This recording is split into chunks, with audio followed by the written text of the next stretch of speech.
So in the launch video for the High Republic era, there is a whiteboard where the authors had written that to them, Star Wars is not pro-war.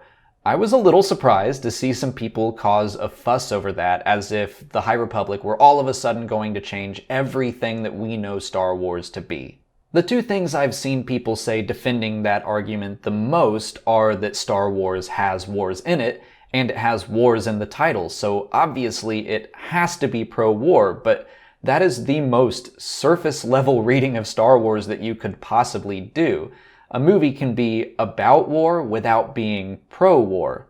Let's look at Luke's story in the original trilogy. At the start, he's all excited about getting off Tatooine. He's enthralled by 3PO and R2's time in the Rebellion, wondering if they've seen many battles. He joins the Alliance and gains glory in combat. In Empire, he's rash and quick to pull his blaster on Yoda. He doesn't even realize he's talking to Yoda because that's not how he imagines a great warrior. Yoda straight up tells him, "Wars not make one great." Luke refuses to leave his weapons behind when he goes into the Darkside Cave. He also doesn't listen to Yoda or Obi-Wan when they ask him not to go off and fight Vader, and of course it gets him into trouble.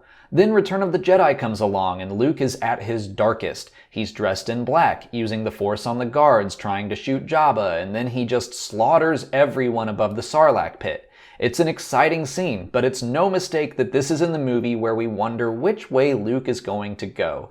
But he realizes in time that the path of violence will make him just like his father. He throws away the lightsaber, and that's when he actually becomes a Jedi, when he rejects violence for love and hope. Now that's not to say that Star Wars is completely anti-war. Keep in mind, the whiteboard does not say that Star Wars is anti-war, it says it's not pro-war, and those two things are not the same. I think George Lucas is absolutely telling us that sometimes you do have to stand up and fight for what's right, but the key is knowing when that's appropriate.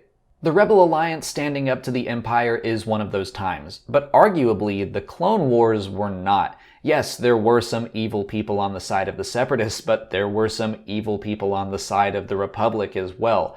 Padme tends to be the voice of reason in both the prequel trilogy and the Clone Wars. She is constantly striving for peace.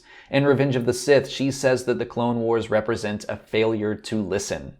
We've seen that Padme is willing to fight to defend her home, her planet, her people, herself, her friends, but that's never her first instinct. She wants to listen and understand the other side, and she only picks up a blaster when there is no other choice.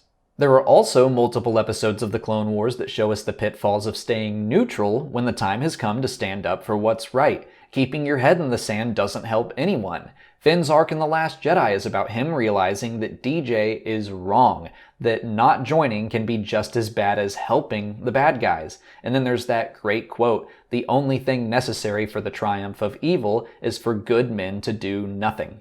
I think Yoda says it pretty well in an episode of Star Wars Rebels. Ezra asks the old Jedi Master how to destroy the Sith and the Inquisitors, and he asks if it's wrong to fight against them. And Yoda tells him that winning a fight isn't as important as how you choose to win or your motivations for fighting in the first place. He goes on to say that the Jedi and the Republic joined the Clone Wars because they were afraid, and then that fear gave way to anger, and so on. And I think that's how you can tell if something is worth fighting for. Are you fighting to defend something, or are you fighting to destroy and cause pain and seek revenge? Are you saving what you love, or are you fighting what you hate? I think that's one of the biggest themes Star Wars has to offer. Yes, sometimes in life you probably will have to fight for something. Maybe it's a small personal battle, or maybe it really is a war. The fight might be necessary, but just know that once you've reached that point, you are on a slippery slope. It becomes easier and easier to go back to that to solve your problems, and I think that's one of the big lessons of the Jedi. Luke tells Yoda he's not afraid of his power, and Yoda tells him you will be.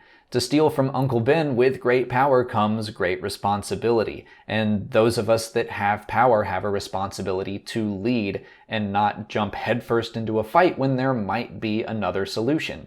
So saying that Star Wars isn't pro-war doesn't bother me at all. Star Wars uses war to teach us how to handle real-world conflicts. George Lucas himself on many occasions has said that he wrote Star Wars at least partially as a condemnation of British and American imperialism, where these two major powers wound up fighting in either the Revolutionary War or the Vietnam War, not because it was morally the right thing to do, but because they were afraid.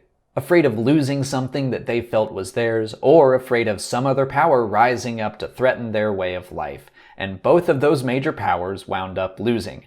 I'll put a link in the description to that video where he goes into that a little more. But if you're afraid that the High Republic is going to start changing the messaging of Star Wars, I think you can rest easy. Because yes, war is in the title, and they're going to continue using war stories to teach us lessons just like George Lucas did. But that's it for today. If you haven't already, please like this video, subscribe to the channel, follow us on Twitter, Instagram, and Facebook, and consider checking out our Patreon page. As always, thanks for watching, and may the Force be with you.